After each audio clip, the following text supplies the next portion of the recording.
So please welcome the talk by Benjamin Seeger, Interpolation Results for Pathwise Hamilton-Jacobi Equations.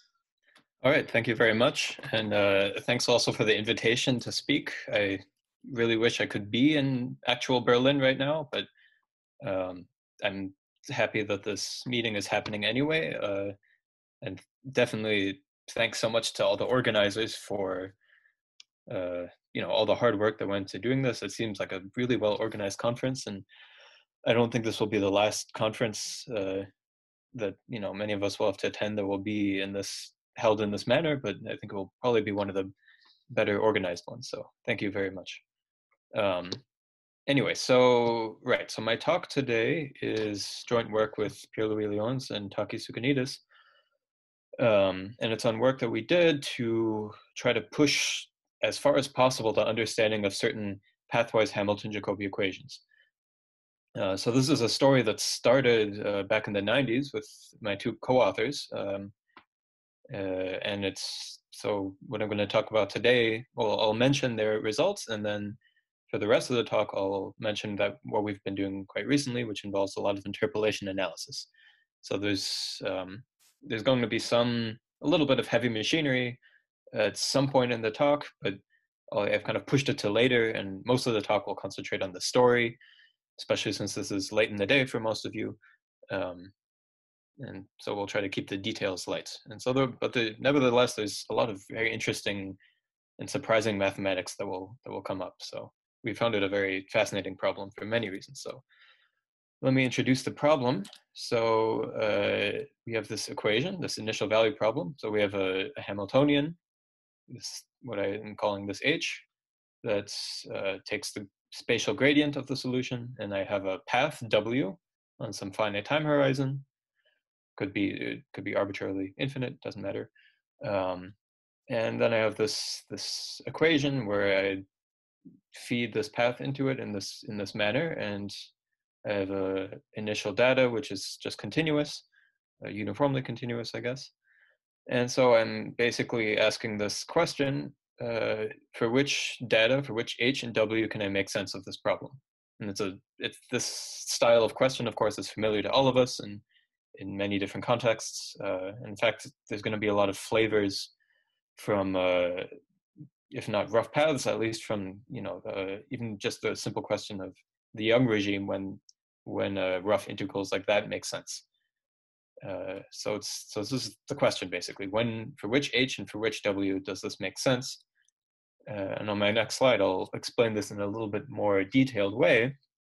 So first, we should mention that there's a old answer to this question, older even than the 90s, which is we can make sense of this equation in the regime of classical viscosity solutions as long as the right-hand side of this equation is continuous in all arguments. So basically we need H to be continuous on RD, we need W dot to be continuous on T. And then we have a nice solution theory with a maximum principle and a comparison principle and existence uniqueness. And in fact, because of the evolution structure of the equation, because of the dtu on the left-hand side, in fact, it's not too hard to see with the maximum principle techniques that all you need is actually W dot to be integrable. And you see that in all the estimates. You actually don't need continuity or even boundedness. But anyway, in some sense, you need W for this classical regime to be regular enough. But now we'd like to push this further. So what we want to do is take paths that are continuous, but maybe not W11 in this nice regime. And the way that we'll try to make sense of the equation is we'll take approximating paths, Wn, that converge uniformly. It's the only topology that we could possibly make sense for an arbitrary continuous function. And we want to solve this approximate problem. And then our main question, there are going to be two questions. So the first question is, first, can we have a limit at all, and what do we need to assume on H to ensure that we have a limit, and one that's independent of the regularization? And so this question corresponds loosely to the one that my two co-authors asked back in the 90s and had some good answers to. And the second question, which is more about our recent work, is if many of the paths that we're actually most interested in practice are not completely arbitrary continuous paths, which could be, really terrible. We're interested in stochastic processes or other more general examples that have some Holder regularity or a bounded variation of some degree, or even more general types of regularity. And so the question is, if W has more regularity, can we take the conditions on H that we needed for the first question and relax them a bit? So the question is there some interplay between the regularity of W and H that we can take advantage of? And this is where interpolation is going to come in. Now, I should also mention at this point that I've mentioned regularity a few times, but that's not the only condition we're going to be concerned with. We're also going to concentrate on structural conditions of the Hamiltonian, and this has to do with the nature of this equation, is that not only regularity of H, but also structure can be beneficial. So there's going to be a lot of interesting conditions floating around that we can try to interpolate between. All right, so this is really the setup of the problem. So let me go now to the beginnings of this problem with my two co-authors back in the 90s. So what's the first question? It's if I have this problem that makes sense when W is smooth or at least has an integrable derivative, how can we pass to the limit and get continuous paths? So if you just look at this equation, and you don't know much about viscosity solutions, but you know a lot of good tricks, you might be tempted to do the following. So it seems tempting to take this homogeneous, so time homogeneous equation here, which has a nice global solution, as long as H is continuous. And then you can see that if you do a time change, as is written here with the path W, it seems that the results that you get, this lowercase u, would solve the equation that we're interested in. And this seems to be a beautiful answer to the question, and I could finish my talk, because then it's clear that the dependence of little u on the path is really only in terms of the values of W and not at all in the oscillations. So there's quite a lot of cancellation. Now, unfortunately, as is written here, this formula is false in general. So it's not true that this nice formal time change works. And this has to do with the facts that the equation we're looking at is fully nonlinear. And so shocks will form in finite time. By shocks, I mean discontinuities in the gradient. So another way of saying this is the equation is not reversible. So I can't go back and forward in time with my path W and get the cancellations that I want. And so this is the problem in general. And I want to point this out in case anybody saw this seemingly obvious answer, which of course we'd all like to be true, but it's just unfortunately too naive. But nevertheless, it's almost true in some sense. So it will be true that we can find quantities, and this is really the name of the game in general in the pathwise viscosity solution theory, is to find quantities that do depend on the path only in terms of their values and not in terms of their many oscillations.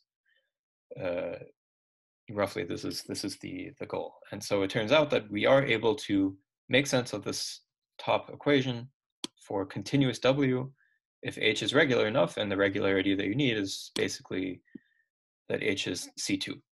And the quantities, these pathwise quantities that I mentioned arise using the method of characteristics. If you know anything from the theory of nonlinear PDEs, you might know about the method of characteristics. And so this is the first thing that my two co-authors did back in the 90s, was to make sense of this equation for smooth H. By smooth, I mean C2. Okay, but now we'd like to ask, what if we want to look at non-smooth Hamiltonians? And there is some very pressing motivation for this, and this is because one of the nicest applications for such equations is for the theory of front propagation. So in particular, if we have an equation like this where the Hamiltonian is one homogeneous with respect to the gradient, then it turns out that the level sets, so in this case I've written the zero level set of U, they evolve formally according to some prescribed normal velocity. In this case, it's this function a of the outward normal, and then it's multiplied by this, generalized derivative of w, whatever this should mean. So what I mean is that we want to make sense of this front propagation problem for much more general w than just w that's smooth. All right, so let's try to apply the results of Lyons and Tsoukanidis from 98. Unfortunately, this Hamiltonian is not going to be C2. Even if A is smooth, or even if A is constant, there's a singularity at the origin. So when the gradient is 0, there's the singularity, and we're not able to use the method of characteristics in the way that we want. And so unfortunately, HC2 is too restrictive for kind of even our most basic application. And so the question is, can we push the condition HC2 even further? And the answer is yes, we can do this.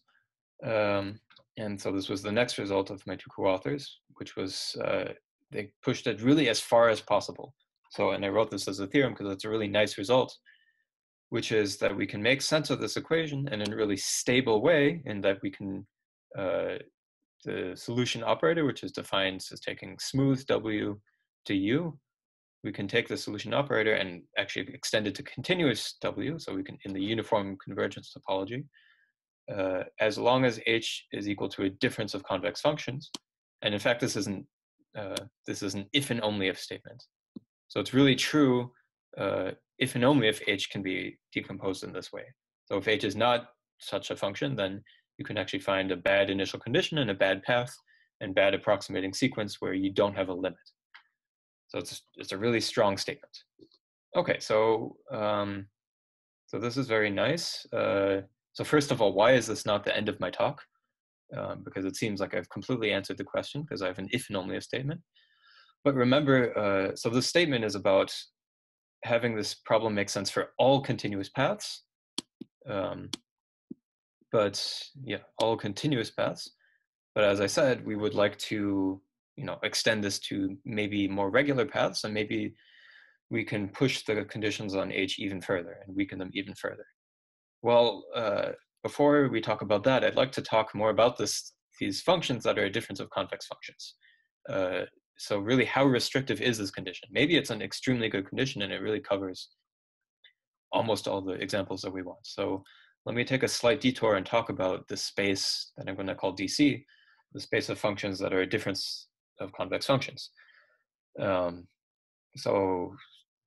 it's a really odd space, actually, and it's funny because we all think, we all basically know what a convex function looks like, and so you think that maybe you know what a function that is a difference of convex functions looks like, but actually the picture is not so clear, really. So, well, first of all, let's talk about some basic properties. So it is actually sort of a restrictive property in the sense that if you're in DC, then you're definitely at least locally Lipschitz. And in fact, you're twice differentiable almost everywhere. And this is a consequence of the fact that convex functions satisfy this property. So in other words, there's at almost every point, there's a Taylor expansion up to order 2. So in particular, C2 functions might be DC, but if we go even a bit lower in terms of Holder regularity, in general, these will not be DC functions. These won't be a difference of convex functions. And I also want to point out that we're not the first, or I guess my two co-authors weren't the first people to consider these types of functions. And in fact, it goes all the way back to Alexandrov and Landis in the 50s. And actually many, many other authors have written and discussed the properties of these functions in actually completely different contexts. But actually the properties that they've discussed, it was still kind of lacking for us. We still wanted other properties of DC functions. And in particular, for us, we wanted to know what, if you have some analytic properties that you know about your Hamiltonian H, which such properties can guarantee that it's really a DC function, a difference of convex functions. So we want conditions that are really checkable, because it's actually not too easy to check that a function can be written as a difference of convex functions. And this is important because when looking at, if you allow me to go back a few slides, really here's our equation, right? We want to given an H, we want to know that we can make sense of the problem. So we want to know if H is a difference of convex functions. So that's why I'm asking here in this detour, what are some conditions that can be checked? So, okay, so the first one is like I said, H being C2 is enough, or even H having a bounded second derivative is enough. And that's because you can just add a quadratic, and a quadratic is convex, and then the result is convex because of the bounds. But of course, we can go further. And so this is, strictly better, obviously, than C2. Any convex or concave function, of course, will work, or semi-convex or semi-concave. So of course, these have regularity in general much less than C2. And so we can actually do better. We can even have it be piecewise C11 along, some, say, a triangulation of your space, or any convex polygons. If inside of these, the Hamiltonian is C11, and Lipschitz up to the boundary, and maybe some other conditions. These are also DC functions. Let's go to the front propagation example, right? These will also turn out be DC functions as long as your front speed A is regular enough. So as long as A is C11. And finally, I want to mention, although in general there's no exact characterization of DC functions. This is if you're looking at one spatial dimension, this is true. So if you have a function of one variable, turns out that your function is a difference of convex functions, if and only if its derivative is bounded variation. This is not too hard to see in your head, because it means the derivative is a difference of monotone functions. And that's the proof, really. And so this is a very nice characterization, which is actually false in higher dimensions. So if you have a gradient which is in BV, it's not necessarily true that your function is DC. So I'm almost done with my detour into DC functions, I swear. But I want to ask one more question about regularity criteria. So let me rephrase two of the criteria I had on the last slide. So we know that having a bounded second derivative is enough to be in DC. And we've just seen that in one variable, having an integrable second derivative is enough. And so it's almost optimal, right? As long as the second derivative is a measure. But integrable is, of course, enough. And so this leads to this question, in higher dimensions, do we have a similar kind of condition? Can we weaken the condition we need on the second derivative, and can we just have it be an LP for some finite p? And we still don't know the full answer to this question. And we found it very interesting. We struggled with it for a while, but we don't have a full answer. We do have a partial answer in that as long as we have some extra structure, so if H is a radial function, and of course this is quite restrictive, and we can weaken it a little bit, but not by much. If H is radial, and if H is in W2P for some P larger than the dimension, then H is a DC function. So this is an interesting question. It really has absolutely nothing to do with rough paths or even pathwise Hamilton-Jacobi equations. But anyway, we found it an interesting question to pose regardless. All right, so let me now return back to where we were. Sorry, Benjamin, to interrupt, but just that you kind of have maybe 3-4 minutes more, and we're already over the time. So just that you know how to organize. Yes, thank you very much. Okay. So in that sense, let me quickly advertise what the new work is then. So returning back to our equation here that we want to make sense of, let me highlight the two regimes. So we know that we can make sense of it when H is continuous and W is smooth enough, so has roughly one derivative. And we also know from the work of my two co-authors that if H is smooth enough, or even just DC, and if W is a continuous function, a continuous path, then we can make sense of it. And so this seems to lead to the question that perhaps we can make sense of the solution operator as long as H is regular and W is regular with the correct parameters. So if W is alpha regular for some alpha between 0 and 1, this seems to suggest H should be regular on the level of 2 1 minus alpha. So you can maybe think Holder regularity for both of them. And so it will turn out that we can't quite do this, and this is where it smells a little bit like the Young regime. We have to do a little bit better for both. But we can do almost this. So so here's sort of the prototypical result that we would have.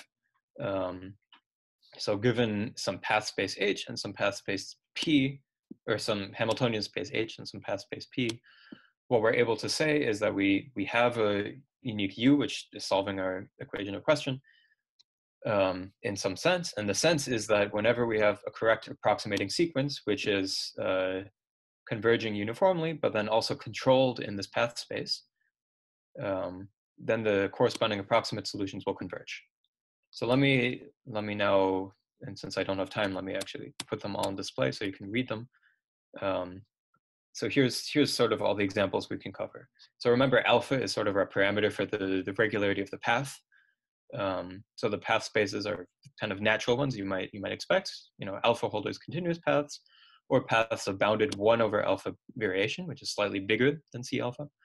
And in fact, we can do a little bit better. So here's some Bezos spaces, which you can ignore those if you like. So for such paths, let's look at the Hamiltonians we can consider. So here's a holder space for the Hamiltonians, but we can't quite do C21 minus alpha. We have to do a tiny bit better.